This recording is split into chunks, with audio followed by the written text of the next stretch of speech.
কি রে ভাইয়া, রমজান মাসে মানুষে আস্তাগফিরুল্লাহ পড়ে, সোবহানাল্লাহ পড়ে, আল্লাহর রহমত বাংলাদেশে আসবো।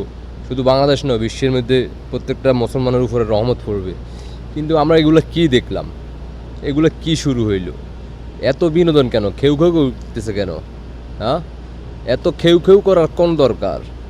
এখনো তো শুরুই হয় নাই। হ্যাঁ, একটু অপেক্ষা করো না। নতুন নতুন বউ, হ্যাঁ, সবাই তো নতুন, পুরান তো দুই একটারও দেখতেছি, তাও দেখে হেউটাও একটু হালকা পাতলা খেউ খেউ করতেছে। নতুন যারা আছে তারা তো পুরা খেউ খেউ করবেই, স্বাভাবিক।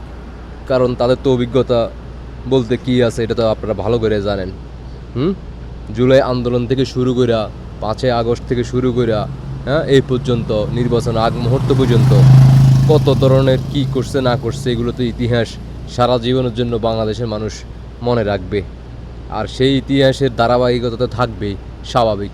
কারণ তারা তো আত্মবিশ্বাস নিয়ে তারা চলাফেরা করে এইভাবেই, যে মানুষকে কীভাবে কী করতে হয় না করতে হয়, তাই না? কত ভালোবাসার মানুষ, হ্যাঁ। সংসদে বিশ্ব রেকর্ড হয়ে গেছে, হ্যাঁ, বিশ্বের রেকর্ড হয়ে গেছে।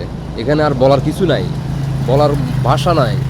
কারণ হচ্ছে এটা তো আমাদের বাংলাদেশের নতুন বাংলাদেশ। সংসদে গেছে, নতুন পাবলিক গেছে, মানে নতুন বউ গেছে। নতুন বউয়েরা যা শুরু করছে, বিশ্ববাসী অবাক হয়ে গেছে যে না, এটাই দরকার ছিল।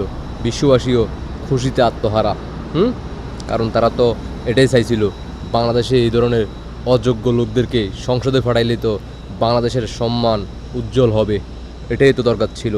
হ্যাঁ, নতুন নতুন বউ চালিয়ে যাও, তোমাদের জন্য দোয়া ও শুভকামনা রইল। এভাবে কেউ কেউ করেও না, কেউ কেউ না করলে ভালো হয় আর কি। হ্যাঁ, জুলাই আন্দোলনের টাকা দিয়া যারা যারা বিয়ে করছো, নতুন বউ স্বাদ মিটাইতেছে এখনও তো শুরুই হয় নাই। শুরু না হইতে যদি শেষ হইয়া যায়, কীভাবে হইব? আর একটা দুঃখের বিষয় হইল, এখানে কোনো ধরনের হতাহত হয় নাই। হ্যাঁ, দুই একটা আহত নিহত হইতো, তাইলে না সংসদে জিনিসটা ভালো হইতো। কারণ যেখানে দুর্ঘটনা ঘটে না, সেইখানে তো তারা থাকার দরকার ছিল না।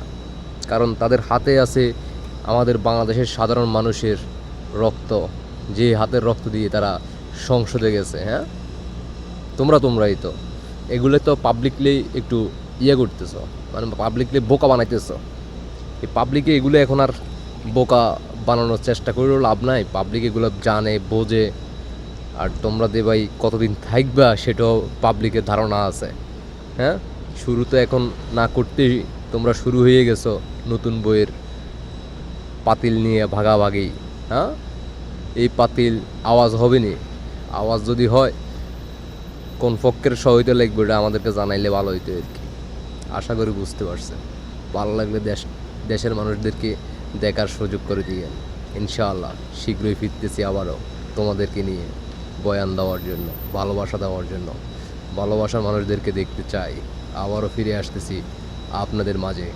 আল্লাহ হাফেজ।